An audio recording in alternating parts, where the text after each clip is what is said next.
Good morning, here's my outfit of the day. Today I'm wearing some leggings from J. Crew Factory. I'm wearing this green top from Target that I felt like I deserved when I went to Target yesterday, so I bought it. It was about $20. I'm wearing this blanket scarf that I ordered from an online shop, the same one that I ordered the last one from, and it was kind of a limited time only specials. I think it was on sale for like 24 to 48 hours, and it cost about $10. And I'm wearing my brown boots. I think these would be considered riding boots from Nordstrom. I've had those for a couple of years.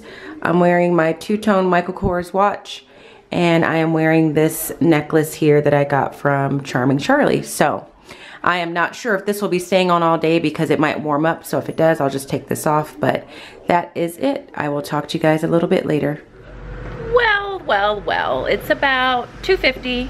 The kids were dismissed about 5 minutes ago, and I just walked back to my desk and felt like I've hit an all-time low. My desk area right now, it's just ridiculous. So I'm gonna show it to you because I don't think that I've done that in a while. So here's my desk. This isn't even my desk. This is actually a student's desk right there.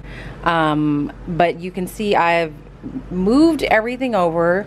Here's all the things on my desk. There's all this in my area. This is not appropriate behavior for a professional. So I am going to be cleaning that up right now because my big goal today is to leave here at 3:15, which is contract time, because I need to go home and edit the video that I recorded last night for today's math lesson, because some of my students will be at home waiting for that to be uploaded. And then there's a downside to telling kids things like your favorite snacks, what do you like, and I have told my kids that I love Cheetoh Puffs, and the downside to that is that they will buy you Cheetoh Puffs. And so this is a Christmas present from one of my students I just opened, and it took me all of 10 seconds to bust that open and start eating some Cheetoh Puffs, so that happened.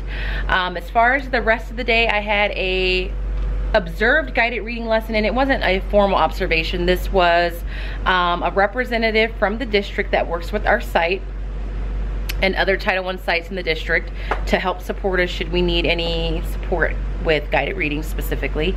And then she had, I believe they're newer teachers, so they are going through the induction program, which is a requirement for new teachers where you have to take some additional classes to be fully credentialed in the state. So they came in to my class and several other classes throughout the day at different times just to observe different things. So they came in while I was doing guided reading. So I will show you what I did just so that I feel like I'm giving you something of value today. So I chose this book. Let me see. Let me move this stuff out of the way here. I chose this book, Harvesting Hope, which is the story of Cesar Chavez. And this is a level Q/R on the Fontes and Pinnell scale.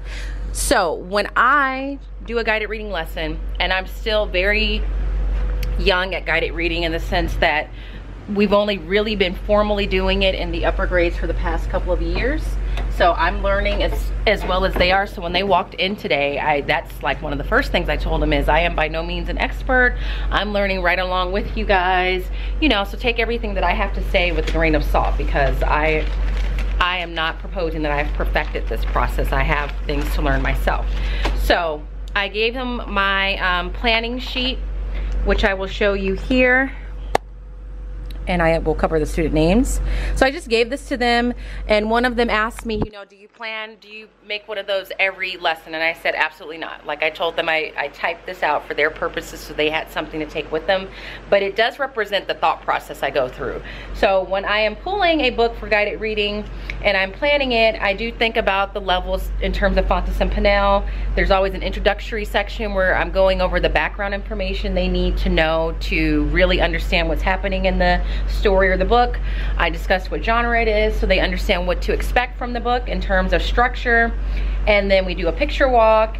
I come up with a few discussion questions I want to have along the way, and some extensions, so if a student finishes early and the other kids in the group are still reading, they have something to do.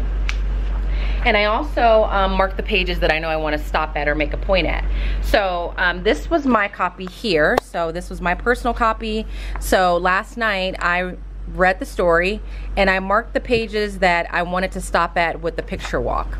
So these red post-it notes are pages that I knew initially when we're doing the picture walk, I'm gonna stop there, just kind of ask the kids, what do they think is happening? You know, how are the characters' feelings? Like this question, let me turn back. This was the first page we looked at. And I'll try and hold it up. And I just generally ask them, you know, based on the picture, what is the mood in this picture? Are the people happy? Are they having a good time? And luckily they all realized the mood is happy. These people seem to be enjoying themselves. They're eating, you know, there's no sign that things are not going well. And then I got to this page with them and asked them the mood there. One second, I have some former students at the door. Okay, I can't remember what I was saying, but those are some of my students from last year coming to say hi. So I think I was just explaining that before I do the guided reading lesson, I take into consideration the level, and then I kind of go through it and decide where do I want to pause, what is the background information that I need to share with the students. I come up with some questions along the way, and that's pretty much it. So like I told the people or the teachers that came to observe today, I don't type this out formally every day because I don't have time to do that. None of us have time to do that. But I do put some forethought into it. Like, you don't want to be sitting at the back table trying to conduct a guided reading lesson and you're surprised by the outcome of the story with your class or with your group that you're working with. But one thing that we do have that's been nice is that we were bought this book by our school. This is a book by Fontes and Pinnell, and it is called The Continuum of Literacy and Learning. And what this book does for you is, once you have decided what group you're going to pull and what level they are, it gives you some, among other things, there's a lot of different things in this book, but I mostly use it so that I understand if I'm pulling a group that is a level R, like I did today, what should I expect for them to be able to do, or what should I be pushing them to do as I'm going through this lesson with them. So I do look at this so that I can come up with some questions that are appropriate for that level, so that I can focus on different aspects of the text that I may not focus on with a group that was either below a level R or above a level R. So if you go here, this is just an example. So it just shows you level R. What are some things that they should be working on as they're working within the text, like physically reading the text at the time? What are some things you can discuss and have them do and talk about beyond the text? So, you know, what do they think the story is going to be about? What kind of connections can be made? How can they synthesize the information? Thinking about the text gives you different things and strategies and questions you should be working on. And then it just kind of goes on with different levels. So we have one of these page layouts for each level. So that has been nice. That has been a resource I've been using. And that is what I used last night as I kind of came up with some of the questions for this particular book. But if you haven't read this book, it's very good. I do like it. The kids really enjoyed it. They were mad when I had to stop because we were running out of time. So we're gonna finish it tomorrow. But all in all, the mini observation or the informal observation went well. The teachers that were here asked questions about this, and then some of the questions were about what are the other kids doing while I'm working on this with them.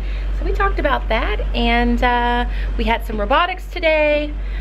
The kids really do enjoy that, and Mrs. Carrillo is really good at organizing that. She is a teacher here at our site, and that's pretty much it. I'm proud of myself that we got through quite a bit. I didn't think we'd get through everything because we had robotics this afternoon and I had totally forgotten about that, but we got a little bit of wonders done. We got the math lesson done, and so that was good. So I am just gonna clean up because it's 3:10 already. I lost some time talking to my former students, but I'm gonna clean up and head out, and I will try and check in with you guys when I get home. It is about 4:45. I just got home not too long ago, which should tell you that I did not leave work at 3:15, but that's only because after I finished recording the little bit that I was telling you about my guided reading lesson, I talked to my friend Heather because we hadn't talked in a while, even though we work at the same school site. We've just been that busy, and it was just nice to catch up. It's always nice to catch up with a friend. So we talked for a little while, and then I packed up and I left, and then I got home. So I am now getting ready to edit the math video for today's lesson.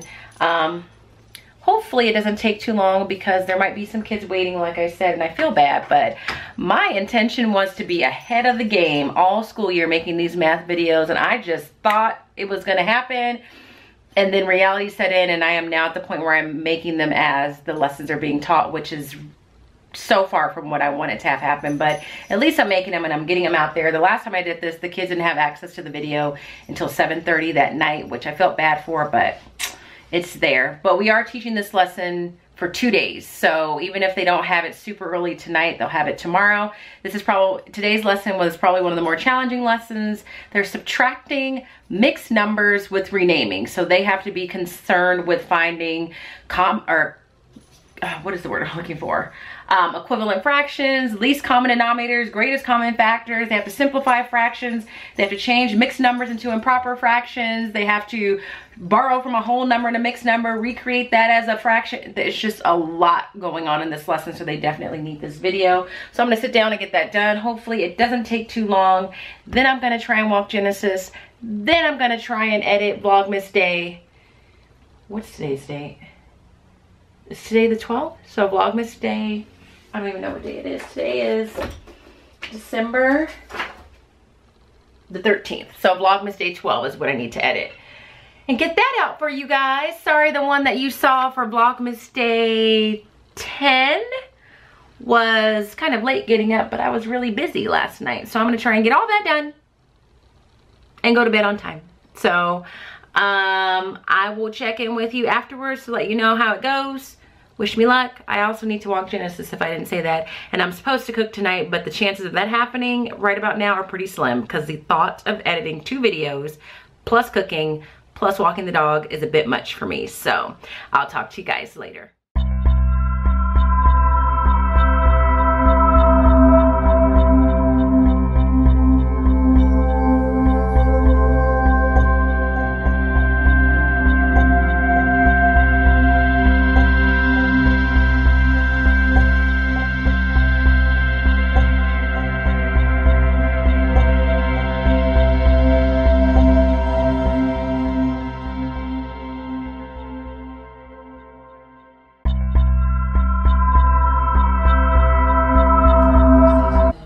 It's 7:37. I just finished editing the math video a little while ago. It's currently uploading, hopefully. I'm pretty sure I started this at about 5 o'clock. The only reason it took me that long is because in between that I did stop and talk to my mom, I talked to Liza, and I talked to another one of my friends, so that was some of it. But also some of it was because my computer ran out of space. So iMovie was filled to the max, because I did not realize, even though I delete old videos from my photos library on my computer, they still stay in iMovie. So I had to go through and delete all the video I've taken between all the vlogs and all of the math videos, and that took some time. And so that's why it took so long. All that means that Genesis did not get her walk today, which I feel bad about. I think she's in her TP pouting somewhere, feeling like a neglected child. That also means that I did not cook my blue apron meal tonight, and now I don't know what I'm gonna have for dinner. I'm gonna have to go get it. And I don't like that for 2 reasons. That means I'm gonna make an unhealthy choice probably, and I'm spending money I shouldn't really be spending because I have food right here in my house. So I just want to check in to end the vlog for today because I'm not gonna say anything else because now my head is officially hurting. I am waiting to hear back from a parent because I also need to handle a situation with the student who pulled some tickets today, and I don't think he went home and told his family the full picture of what happened and why he pulled those tickets. So I'm going to be talking to that parent about it, hopefully. And then after that, I think I just need to go ahead and take myself to bed because enough is enough. So it is December 13th. I am so very close to winter break. I will see you guys tomorrow for Vlogmas Day 14. Please continue to watch. If you like these videos, please subscribe, and I will see you guys in the next one. Good night, everybody.